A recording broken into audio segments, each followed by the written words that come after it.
ఒక తల్లి తన కుమారుడికి నువ్వు నాకు నా లైఫ్లో పెయిన్ఫుల్, నువ్వు నాకు బాధ కలుగు చేసావని చెప్పేసి అందరికీ బహిరంగంగా చెప్పేస్తుందంట. ఎలాగంట, అతనికి పేరు పెట్టిందంట. నువ్వు నాకు పెయిన్ఫుల్ అని చెప్పేసి వచ్చే విధంగా పేరు పెట్టిందంట.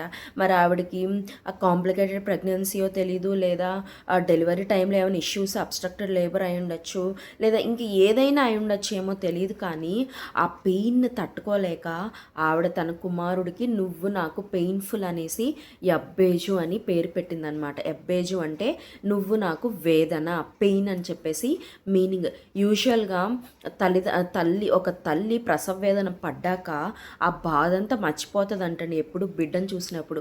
కానీ ఈ తల్లి ఆ పెయిన్ మర్చిపోలేకపోయిందండి. మరి ఆ బిడ్డకు కూడా ఆ పెయిన్ అని పేరు పెట్టేసి అనుక్షణం ఆ బిడ్డ జ్ఞాపకం చేస్తుంది, ఈమె జ్ఞాపకం చేసుకుంటుంది. మరి ఇతరులకు కూడా చాటి చెప్పేస్తుంది నా బిడ్డ నాకు పెయిన్ఫుల్ అనేసి. ఆ విధంగా ఆయనకి యబ్బేజు అని పేరు పెట్టింది.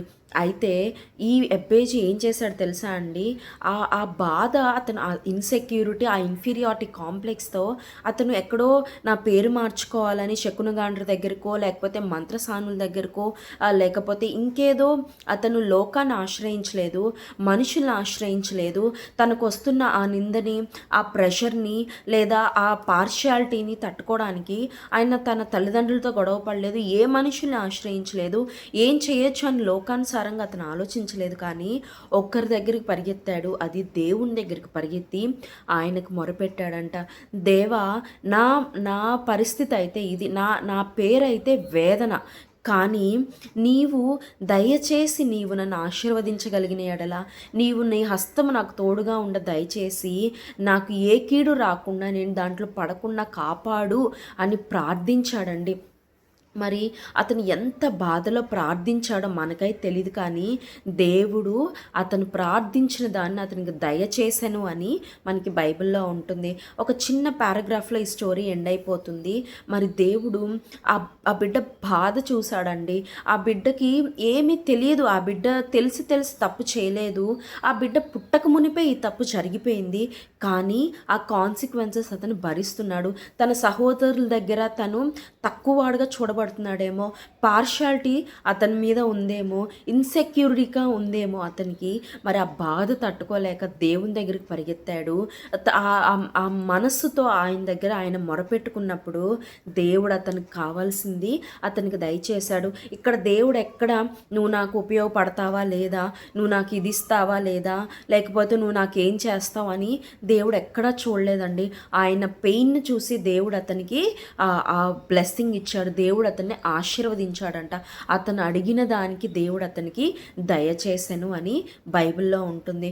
మరి నీవు ఇతర లైఫ్లో భారంగా ఉన్నావేమో, నీవు పుట్టడం మా జీవితంలో మాకు భారం, అసలు నీ వల్ల మేము ఎంత బాధపడుతున్నామో, అసలు నిన్ను భరించడం మా వల్ల కాదు అని నిన్నొక భారంగా, నిన్నొక వేదనగా, నిన్నొక శత్రువుగా భావిస్తున్నారేమో, నిన్ను తక్కువగా చూస్తున్నారేమో, నిన్ను నిందిస్తున్నారేమో, అవహేళన చేస్తున్నారేమో, వెలివేసిన పరిస్థితుల్లో నిన్ను చూస్తున్నారేమో. కానీ if you can run to God, దేవుడు నిన్ను తప్పక బ్లెస్ చేయగలడండి. నువ్వు ఏదో టర్మ్స్ అండ్ కండిషన్స్తో దేవుడు బ్లెస్ చేయగలిగిన దేవుడు కాదు. నీకు నిజంగా నువ్వు మారు మనసుతో నిజంగా వేదన కలిగి నీతియుక్తమైన ప్రార్థన నువ్వు దేవుని సన్నిధిలో చేయగలిగితే దేవుడు తప్పక ఆ పెయిన్కి జవాబిస్తాడండి. ఆ బాధకు ఆయన జవాబిస్తాడు. ఆయన నీకు బ్లెస్సింగ్ ఇస్తాడు. నీతిమంతుల ప్రార్థన మనఃపూర్వకమైనదై బహుబలము కలది అని బైబిల్లో ఉంటుంది. నీవు నిజంగా ఆయన దగ్గరకు పరిగెత్తి మొరపెట్టగలిగితే, నీవు నీ యొక్క డీడ్స్ని నువ్వు కరెక్ట్ చేసుకొని నువ్వు కరెక్ట్గా ఉంటూ ఆయన దగ్గరికి పరిగెత్తగలిగితే దేవుడు తప్పక నీకు సహాయం చేస్తాడు. మరి అక్కడ తర్వాత ముందు రాసి ఉంటుంది, తన సహోదరుల కంటే అతను ఘనమైన వాడు అని ఉంటుందండి. అప్పటి వరకు మేబీ హీఈస్ వెరీ, అసలు చాలా చిన్న చూపు చూడబడ్డాడేమో, లో ఎస్టీమ్లో బ్రతికాడేమో, పార్షియాలిటీతో బ్రతికాడేమో, ఒక ఇన్సెక్యూర్ ఫీలింగ్తో బ్రతికాడేమో. కానీ ఇప్పుడైతే దేవుడు ఏం చేశాడు, తన సహోదరుల కంటే ఆయన ఘనంగా చేశాడంట దేవుడు. మరి నీ జీవితంలో కూడా దేవుడు చేయగలడు. ఒక సిచ్యువేషన్ ఆయన టర్న్ అరౌండ్ చేసేసి ఆపోజిట్గా నీకు ఫేవరబుల్గా దేవుడు మార్చగలడు. If you can run to Jesus, Jesus can bring this change అండి. మీరు నమ్మగలిగితే, మీరు దేవుని దగ్గరికి వెళ్ళగలిగితే, మీరు దేవుని ఆశ్రయించగలిగితే, మీరు నోరు తెరిచి దేవుని అడగగలిగితే, మీ పెయిన్ అంతా ఆయన దగ్గర పెట్టగలిగితే, మిమ్మల్ని మీరు దేవునికి సమర్పించుకోగలిగితే, దేవుడు తప్పక మీ జీవితంలో బ్లెస్సింగ్ ఇస్తాడు. అది అన్డౌట్ఫుల్ బ్లెస్సింగ్స్, అదేదో టర్మ్స్ అండ్ కండిషన్స్తో వచ్చే బ్లెస్సింగ్ కాదు. దేవుడు తప్పక నిన్ను ఆశీర్వదించి దీవించి వర్ధిల్ల చేయునుగాక. ఆమేన్.